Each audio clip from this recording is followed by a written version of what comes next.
Да се прават постепени и обмислени промени, а не со брзање да се случуваат непоправливи грешки. Ова се коментарите на професорите за македонското образование. Директорката на Струмичката гимназија Невенка Стојанова вели дека мора да се пристапува со големо внимание на овој процес, затоа што дел од нашиот образовен систем е добар, не треба целосно да се заменува, туку само да се надградува. И да ви кажам, сум дошла до низа различни заклучоци. Тоа што мене ме радува е дека она што е најмногу потребно, а тоа е интелектуалниот потенцијал на децата и како го имаме. Значи, нашите ученици не само што не заостануваат за другите во исполнување на сите активности обврски во однос на било каков проект од било каква тема, туку се најчесто најбрзи, најкреативни, највешти во тоа што го спроведуваат. Сега, што пак од друга страна е тоа што нашите ученици ги прави најлоши написа тестирањата, најслаби во обидите да се запишат на реномирани универзитети во светот.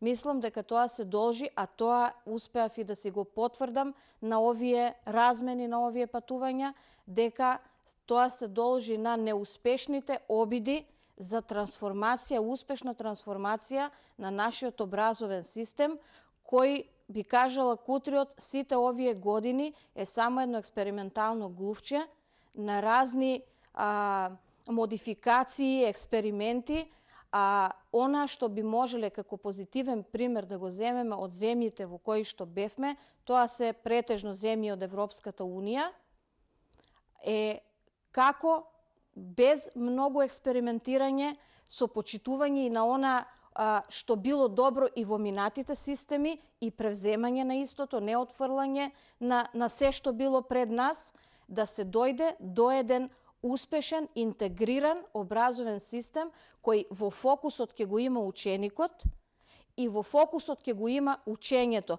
Сличен е ставот и на професорката Софија Тошева, која како учесник во меѓународни образовни проекти имала можност да посети многу училишта низ Европа и да се запознае со различни образовни системи. Таа објаснува дека учениците воопшто не заостануваат за нивните европски врсници, туку проблемот треба да се бара на друго место. Значи има многу работи, се разбира, би било добро да сите наши училишта се опремени така како нивните, нели? Но се различно инвестира државата во образованието, кое што е многу битно. Секаде имаат многу повеќе ресурси, компјутери, повеќе компјутерски лаборатории, табли, да кажеме, нели, бели табли, смарт табли и така натаму. Веќе речиси, бевме и во Естонија, например, каде што класичната табла е веќе практично изфрлена. Нагледни средства, тоа е нешто што сите можеме, нели, на сите би ни било добре дојдено овде, но од друга страна пак не сметаме дека заостануваме во квалитетот на образованието, поради тоа што каде и да одиме, нашите ученици не представуваат во најдобро светло, многу добро знаат англиски да зборуваат, знаат да размислуваат и едноставно во многу надпревари кои што ги имаме, тие се едни од најдобрите. Значи, сме биле во вакви проекти со ученици од Португалија, од Германија, од Романија, од Италија, од Турција и секогаш наставниците се изненадени од нашите ученици и тоа не само да кажеме од темите кои што се работат, туку и од пошироки познавања кои што ги имат. Струмичките средношколци последниве години решаваат различни проблеми како дел од Еразмус Плюс програмите, во кои своји проекти има и гимназијата Јане Сандански.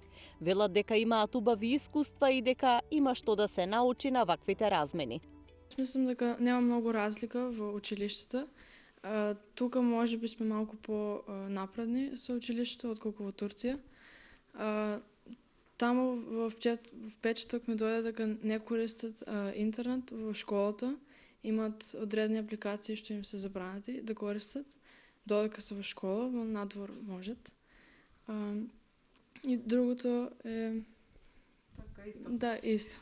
Еразмус Плюс проектот во кој последно учествуваше гимназијата ги поврза со училишта од неколку европски земји, со кои партнерски работеа на платформа која предвидува хибридно образование, комбинација на онлайн и настава со физичко присуство.